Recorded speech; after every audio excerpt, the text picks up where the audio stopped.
Yo, what's going on, guys? It's your boy. Welcome back to another video. So today, I went to the theater and I watched the newest Fast and Furious movie. Modern movie review.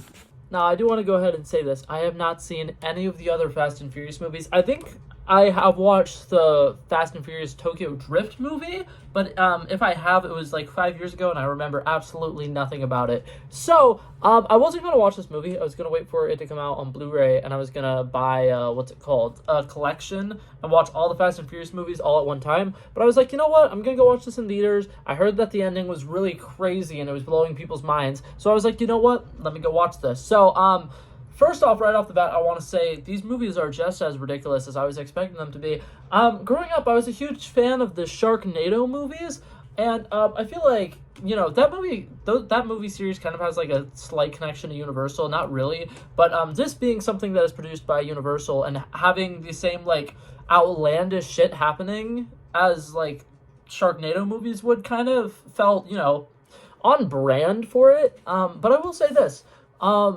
There's a lot of stuff that happens in this movie that I think are absolutely hilarious and completely baffles me. So I want to just take a little bit of time to talk about some of the like really bizarre and out there things that happen in this movie. For one, John Cena's character carries on a giant canoe-shaped duffel bag onto an airplane, which makes sense. That could be like his luggage or whatever, but like it's pretty huge. But yeah, so later, it's revealed that inside of that bag is a fucking airplane. Don't get me wrong, it's like a small little, like, it looked like something that you would have seen in the old Spy Kids movies, which, me comparing something that happens in Fast and Furious, which is like a big budget film, to a Spy Kids movie, is not the greatest sign, but, that's the thing that happens. We watched Dom Toretto play Rocket League with a gigantic explosive throughout the city of Rome for a solid, like, 10 minutes. Like, I swear, there's, like, a solid, like, 20-minute chase scene that goes on, and the last, like, 10-15 minutes of it is Dom Toretto going around in his car just playing Rocket League with this giant bomb, just boop, boop, boop, and it is so funny to me. It was great. It was very entertaining. It was fantastic. I loved it. Something else about this movie that is, like, absolutely blowing my mind, Dom Toretto's character practically picks up a car and throws it around. He does something with like a giant metal stick to like jam in the like gas pedal so the car is like flooring itself. But then he like it essentially picks up the car and throws it. But you know what? It worked. It was fantastic. It was beautiful. But yeah, I think that's all the like main ridiculous things that I wanted to talk about. Another thing I want to talk about. I don't understand the connections of this movie whatsoever. But also, something I wanted to say, this movie does a terrible job portraying Dom Toretto and his, like, family as the good people, because as somebody who has not seen a single other Fast and Furious movie, they genuinely seem like shitty people. Like, it's not really explained that what they're doing is, like, for a good cause, or if it even is for a good cause, because it's just implied that they're doing illegal shit and making an ungodly amount of money, and for the most part, it's kind of just implied that we should be fans of them because they're them. But you know what? That's okay. That's cool. That we're rocking with that. What's it called? Also, I thought that the family thing was just a meme and that they don't say it all that much. If I had $1 for every time they said family, I probably would have more money from that than my paycheck where I work 40 hours a week making $15 an hour. So, overall, hearing them say family that much was a little interesting. But now to talk about the plot of the movie. I feel like this movie would suck if Jason Momoa was not playing the villain. First, what are we blowing up? What? The Vatican? Wow, you guys are going to hell. Because a lot of the stuff that happens in this movie is really boring. So it starts off, family cookout, they're talking about how, like, they really should celebrate because they've done such a good job, which feels so, like, out of the blue and unnecessary, and it's really weird. And it doesn't feel earned at all. And maybe if I watched Fast 9, I would understand what's going on there. But, they're just having a meeting, a meal, hang out with each other, meeting each other, whatever. Then it's set up that, some of the group is going to Rome because they have this cool mission where they're going to go, like, steal some computer intel or something like that from a semi-truck, which, makes sense, I guess.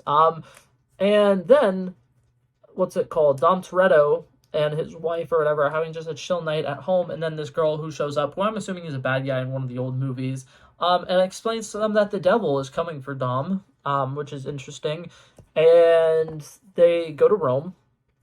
Like I said, there's like a 20-minute chase scene where they're chasing around a bomb through the city of Rome, and then it's pretty much just like us catching up on people for a little bit, them saying we're gonna meet Dom at the meetup location, and then we see another person for about 10 minutes, and they're just, walking around giving us expository lines of dialogue, and then they say we'll meet Dom at the spot or whatever, and Dom Toretto himself, I swear, goes to like 3 different countries, and he's like supposedly the most wanted man in the world right now. So he gets to Rio, which they don't explain. He gets to another country, which they don't explain, and then he gets to another country that they don't explain, which I think is like okay. And then another thing that I think is just really annoying about it though is Dom Toretto goes from like Italy to Rio in like a really short period of time, and then from Rio he goes to somewhere else. And then, all of this stuff is happening in the same amount of time it takes John Cena to drive his nephew to the airport and then fly to wherever they're flying. And, like, a lot of the timeline stuff just didn't really make sense with this. Another thing about this movie, Michelle... Frick, I can't remember her last name right now. I think it's Michelle Rodriguez. She plays the same character in every single movie. And, I don't think it's bad, necessarily, in this movie, but, like... I just noticed that she does literally play the same character in every movie, and she's just like a bitch for no reason, almost like the majority of this movie, which, once again, I haven't seen the context of the other like movies, but she just like seems like very insufferable, but that's okay. I'm sure that's probably the character. Another thing about insufferable, the character, I think his name is Ramon, something like that. The guy who was played by David Tyrese, I believe.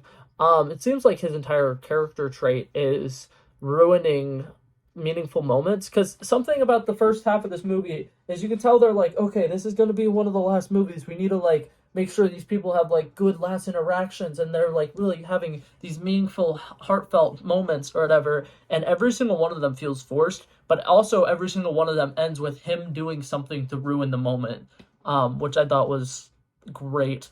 That was sarcasm, by the way. I didn't actually think it was great. It was really not very interesting. But yeah. So now to talk about the good things about this movie, which once again, there's not a lot. Sean Cena's character in this movie is a lot of fun. Every single time he was on the screen, I was having a blast. He got to just basically be a cool uncle during this entire movie, which is fantastic.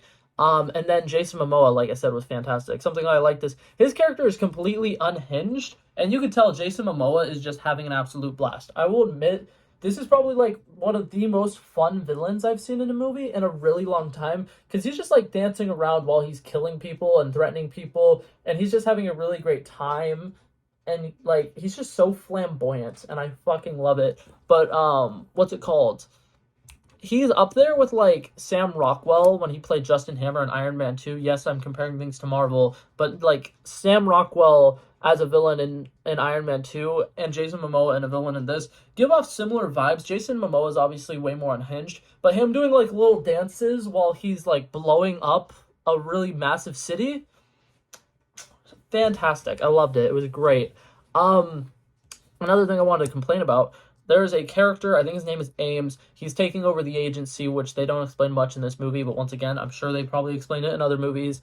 It kind of seems like the like insurance guy from the Incredibles movies, who he's like there to make sure like superheroes like can stay safe, and like if they need to be like transferred to other cities and stuff like that, he does that. They basically seem like that guy. But Ames is like a total dick the entire movie, and then he got this weird little like redemption arc out of nowhere, which I like literally was watching and was thinking, that seems incredibly forced. That's really weird. That's suspicious.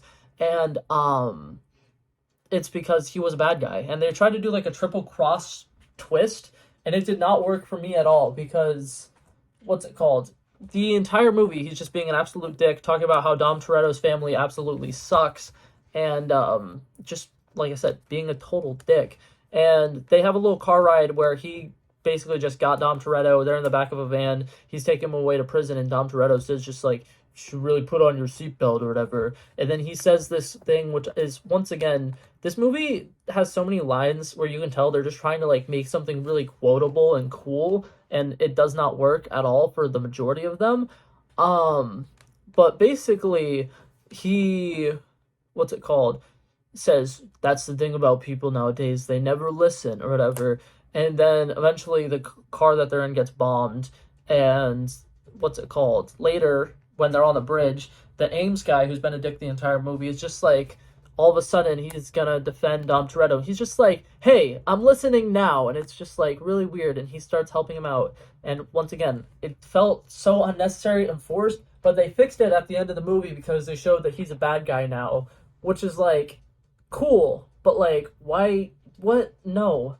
Because like him being a good guy for like the like 10 minutes where he was good just felt so out of place. And then when they do the like double cross, you can tell it's supposed to be like this really shocking, suspenseful thing, and it's not, and it's really weird. Another thing that I hated about this movie, John Cena's character sacrificing himself seemed to be like the most unnecessary thing ever. He has a car that has cannons, and instead of, you know, like launching the cannons at the cars who are in the way, he's like, I need to switch the cannons so that they're facing downward so I can propel my car, flip my car, and explode my car, so that way I could take care of these cars that are in Dom's way, instead of like just firing the cannons, which probably would have done the exact same thing. That didn't make a lot of sense to me. It also bothered me because he was like the only character in the movie who really seemed like that all that interesting to me, and then they killed him off in like almost the most useless like sacrifice play I think I've ever seen in a movie. And then another thing that bothered me about that is, at this point they know that the guy is after Dom, and the whole thing is that he wants to make Dom suffer, and he's trying to kill the people who Dom loves. So this guy kills himself to save Dom, which is exactly what the bad guy wants to happen. I don't know, it just felt really dumb and unnecessary, and everything about that scene was supposed to be like a, oh my god, it's really emotional, end of the road type thing, but also, why the fuck is he doing this? He just sacrificed his life for absolutely no reason. And I did not, for the life of me, understand what they were going for with that. But yeah, overall, I would say this movie has some cool action sequences. It has a lot of interesting chase scenes. I wouldn't say any of the chase scenes are like revolutionary or anything. Like there's some kind of cool ones, but I wouldn't say that there's any that like are really that good. Like they need Edgar Wright to direct a Fast and Furious movie and give them the kind of like pizzazz that they had in the Baby Driver chase scenes, because no offense to Fast and Furious, but a movie that's about people who race cars had very little stuff that actually had to do with cars. And like, isn't that like your whole mantra? I don't know. Another good thing about this movie though, before I end it, I think her name is Daniela, I can't remember her last name, it starts with an M, and I probably wouldn't be able to pronounce it even if I did, but the girl who plays Ratcatcher 2 has been getting busy and doing a lot of stuff recently, and she absolutely killed it. Her role is one of the like best things about this movie. She actually had like really good, what's it called, emotions in it, and her acting was actually really good. The scene that she had with Dom where she was crying about her dead sister or whatever, and stuff like that, was like very heartfelt and sweet. And it was like one of the only scenes in the movie where they actually like let the emotions like rest without something coming in and just like killing the vibes. So credit where credit's due. That was decent. So overall, my vibes of this movie, I think it was all right. Would I recommend it? Not really. Will I potentially watch the first 9 movies so that I can get the, what's it called, necessary exposition so I'd understand what was going on in this movie? Probably not, because it doesn't seem like it would be totally worth it, to be honest. But this movie was funny. It had a lot of like laugh out loud moments. A lot of them probably weren't supposed to be laugh out loud moments, but they were just like so stupid that it made me laugh out loud. But yeah, I thought it was all right. I'm gonna give it a solid 76 out of 100. I would say I would definitely recommend watching it in theaters, though. I feel like it was a fun experience for sure. I didn't even talk about the cliffhanger. The cliffhanger to me literally meant like nothing, because it was supposed to be like, oh my god, is Dom Toretto gonna die? What's gonna happen? Because they were down, what's it called, below where the Hoover Dam is, and the Hoover Dam is being exploded, so a bunch of water is about to come crushing in. But we've seen Dom Toretto survive like much more minuscule things recently, so I'm like, Is that supposed to be like a, oh my god, is he gonna die moment? Because it really doesn't seem like a, oh my god, he's gonna die moment. I don't know. I guess we'll see when the next movie starts. But yeah. So that was it for this video, guys. Hopefully you guys enjoyed it, and I will see you guys in the next one. Peace out. Bow. Bow, bow.